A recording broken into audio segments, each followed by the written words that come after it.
Goodness me, you sound like a chief of staff to an opposition leader. I've been there and given that speech before, but that's exactly right, Carolee. I mean, Abbott never took a day off. John Howard didn't take a day off in opposition. You work like buggery to get out, to get into government, to hone those lines, and you're right to say they're 6 months behind already. I guess that the benefit there, the opportunity, James, is no one out there who's copying these bills is buying Chris Bowen's lie that renewables are cheap. It's just that they've never had an alternative. They've never had the counter argument to say, yeah, you might say that, but your bills are going up and here is why, and here's what we're going to do about it. So, you know, you get a sharp point on a knife because you sharpen it, right? You've got to keep sharpening the contest, sharpening the arguments, and then I think we're going to really see a battle royal on this issue next year, provided, as I say, the Liberals take the gloves off and get into the ring.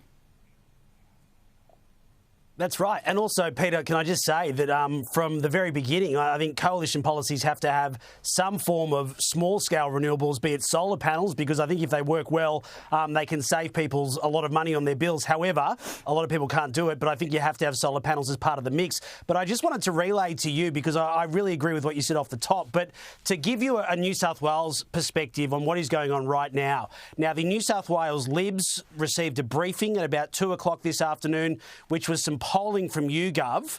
And you know how sometimes, you know, we've been talking about how the Libs are getting lost in polling and jumping at shadows. Well, this polling said that in Liberal seats in New South Wales, just one would vote for them if they supported net zero, and that was down towards Albury. The rest of the seats were at risk if the Liberal Party in New South Wales decided to scrap net zero. Now, I just make 2 points on that. The polling was done by YouGov, but it was commissioned by the Blueprint Institute, who are directly linked to Premier National, which is a lobbying firm run by Michael Photios, the Liberal power broker out of New South Wales. It has obviously some energy interests and some renewable energy interests as well. But that has spooked enough Liberals, in my view, that when the party room meets next week under Mark Speakman, who's under enormous pressure as opposition leader, that they will not scrap net zero, and they're convinced that that is a vote winner. I think it's garbage. I think the coalition government in New South Wales built record numbers of infrastructure. They built hospitals, they built metros, and that's why they're only just behind on the polls. But, I mean, honestly, it gives you a little bit of a perspective and an insight into some of the bedwetters that are in the Liberal Party right now. Forget the well, bedwetters, you're right, but forget the polls. Look at the actual history here. When Abbott opposed, the Liberal Party opposed the carbon tax, it was very, very popular. But they won an election and they won a landslide on it.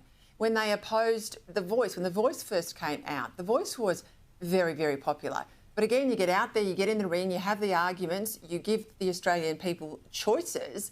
And in both of those big examples, and they were big fights, hard fights, fights where they were behind, they won them.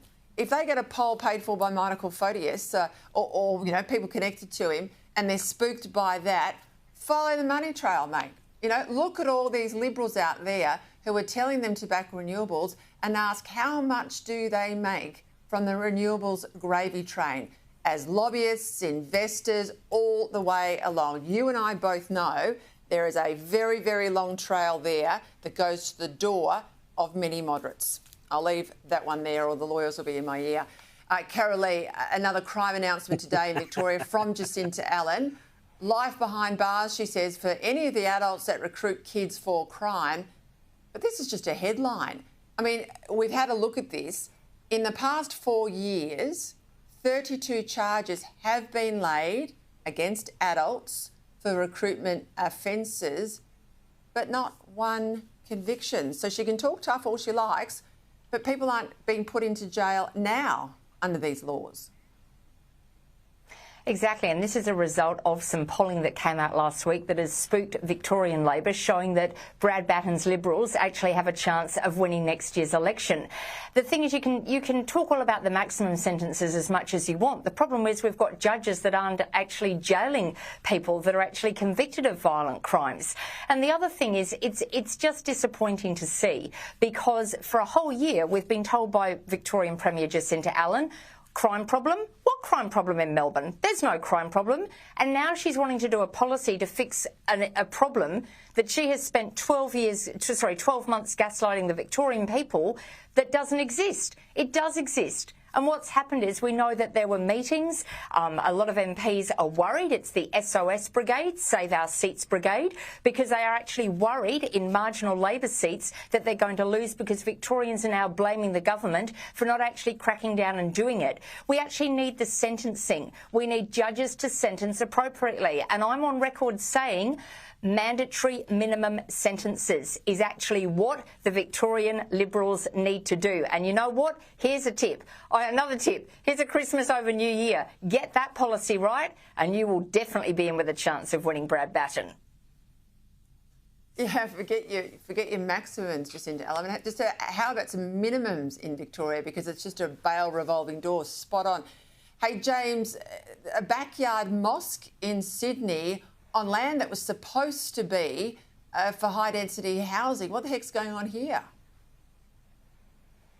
Yeah, it's interesting, Peter. This was a block of land that was basically for high-density housing. The state government has done an audit of all its land and is selling off surplus land because they've got to try and build 75,000 new homes per year. So this could have been a number of apartments on this block. Instead, the residents of Fairfield have received a letter this week from an Islamic organisation who says that they plan to build a mosque. Now, it hasn't gone to council, but certainly that is the intention of the owner, to build a mosque. And the residents nearby have obviously received this letter and said, well, we're very concerned. The local mayor's blowing up. It hasn't gone to council yet, but I mean, for a project and an initiative that was designed to build more houses and sell off surplus land, I don't think any more religious institutions are probably the priority, let alone, I think some people would say, a mosque. So that's got to be one that plays out, but certainly a bit of an embarrassing look for the state government. Yeah, I don't think people with their backyards around that area are going to want the call to prayer at 5 a.m. or whatever it is in the morning. Hey, pressure's mounting, Carolee, on the Federal Health Minister, Mark Butler, to put a pause on puberty blockers for children. However, in a very underwhelming response, I think it's just passed the buck. Have a listen.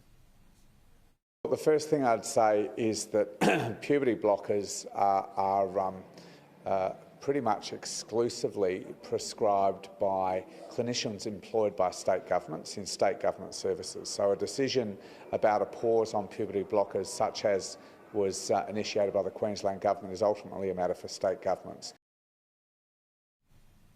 Well, that's not right, because the federal government has oversight of the TGA, the Therapeutic Goods Administration. That's in his portfolio, and there's plenty of federal money pumped into the health system right around the country, including the hospitals. He could do something here if he wanted to, Carolee. That's the issue. Sure could, and we've had Justice Diana Bryant, who said back in 2013 she now believes that she was misled by the trans lobby. It's become an absolute industry. People's lives are being ruined by it. She says if she had her time again, she would perhaps not do that. We've had the Hillary Cass well-lauded review that's been accepted by both sides of politics in the United Kingdom and adopted there and throughout Europe. We don't need any more reviews. We actually need this stopped. All right, I'll leave it there. Thank you both. Have a lovely weekend.